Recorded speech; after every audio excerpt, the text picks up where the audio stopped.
ආයුබෝවන් රස YouTube channel එකට ඔයාලව ආදරෙන් පිළිගන්නවා. අද මම කියලා දෙන්න යන්නේ උදෑසන කාර්යබහුල වෙලාවට නූඩ්ලස් බිත්තර එකතු කරලා ඉක්මනින්ම හදාගන්න පුළුවන් රසවත් කෑමක්. වැඩි වෙලා යන්නෙත් නෑ. මගේ වීඩියෝ එක සම්පූර්ණයෙන්ම බලන්න කියලා ඔයාලට මම ආරාධනා කරනවා. අවශ්‍ය ද්‍රව්‍ය පහළ description එකේ සඳහන් කරලා තියෙනවා. ඉතින් අපි බලමුකෝ කොහොමද හදන්නේ කියලා නේද? මම පොඩි නූඩ්ලස් පැකට් එකක් තම්බලා අරගෙන තියෙනවා. ඊළඟට ලොකු ලුණු ගෙඩියකින් භාගයක් කම්මිරිස් කරලක් සුදු ලුණු බික් දෙකක් කපාගෙන තියෙනවා. කැරට් ගෙඩි භාගයක් ග්‍රේට් කරගෙන අරගෙන තියෙනවා. ඒ වගේම පොඩි ලීස් ගහක උඩු කොටස පොඩියට කපාගෙන අරගෙන තියෙනවා. බිත්තර දෙකක් අරගෙන තියෙනවා. ලුණු කුඩු තේ හැඳි කාලකුයි ගම්බිරිස් කුඩු තේ හැඳි භාගයකුයි අරගෙන තියෙනවා. දැන් මම භාජනයක් ලිපේ තියාගෙන ඒකට තෙල් ටිකක් දාගන්නවා.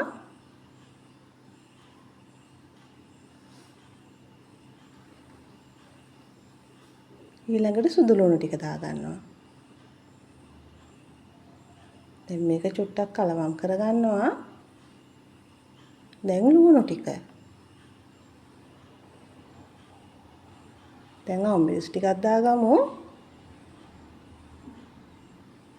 ඊට පස්සේ කැරට් ටිකක් දාගන්නවා. දැන් මේ ටික හොඳට කලවම් කරගමු. අන්තිමට මම ලීස් ටික දාගන්නවා. දැන් ඔන්න මම ලුණු ටිකක් දාගත්තා. ගම්බිරිස් කුඩු ටිකත් එකතු කරගන්නවා. දැන් අපි මේ ටෙම්පරාදුව හොඳින් කලවම් කරගෙන නූඩ්ලස් ටික ඒකට දාගමු.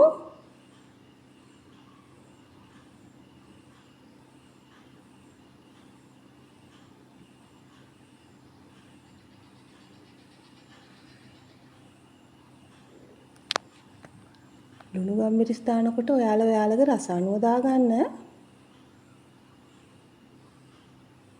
දැන් මම බිත්තර දෙකට ඇඟිලි තුඩු වලින් ලුණු කුඩු චුට්ටක් දාගන්නවා. ඊට පස්සේ ගම්බිරිස් කුඩු ටිකකුත් දාගන්නවා. දැන් අපි ගෑරුප්පුවක් අරගෙන මේ ටික හොඳට ගසා ගමු.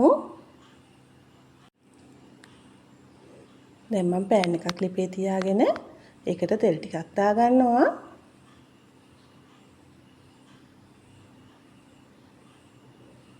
දැන් ගසාගත්ත බිත්තර මිශ්‍රණය මම පෑන් එකට දාගන්නවා. ඒ වගේම වටේට චුට්ටක් කරකව ගන්න ඕන.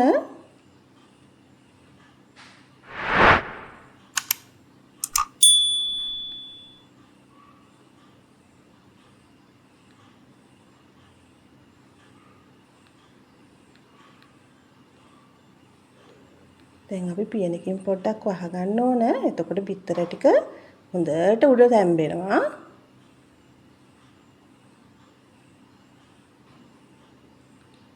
දැන් අපි පියන අයින් කරගෙන බලමු. මේ බලන්න බිත්තර ඔම්ලට් එකේ උඩ හොඳින් තැම්බිලා.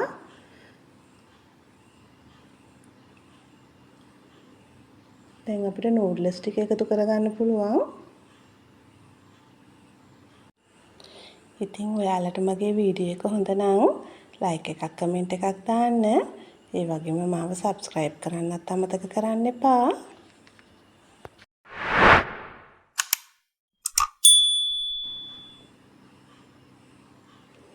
දැන් මම තක්කාලි සෝස් ටිකකුත් දාගන්නවා. තක්කාලි සෝස් අවශ්‍යම නැහැ. ඔයාලා කැමති නම් දාගන්න. ඒ වගේම චීස් පෙත්තකුත් මම තියාගන්නවා.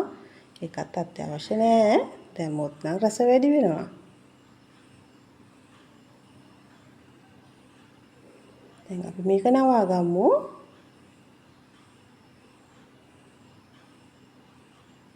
ඔන්න අපේ ඔම්ලට් එක රෙඩි.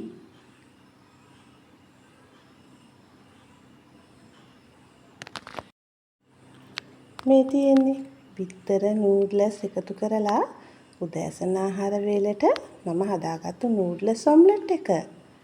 හරිම රසයි. ඉතින් ඔයාලත් හදලා මට රසයිද කියලා කමෙන්ට් එකක් දාන්නකෝ. ඒ වගේම ලයික් එකක් දාලා මාව සබ්ස්ක්‍රයිබ් කරන්නත් අමතක කරන්න එපා. මගේ වීඩියෝ එක බලපු ඔයාලට ගොඩාක් ස්තුතියි. තවත් මේ වගේ වීඩියෝ එකකින් අපි නැවත හමු වෙමු.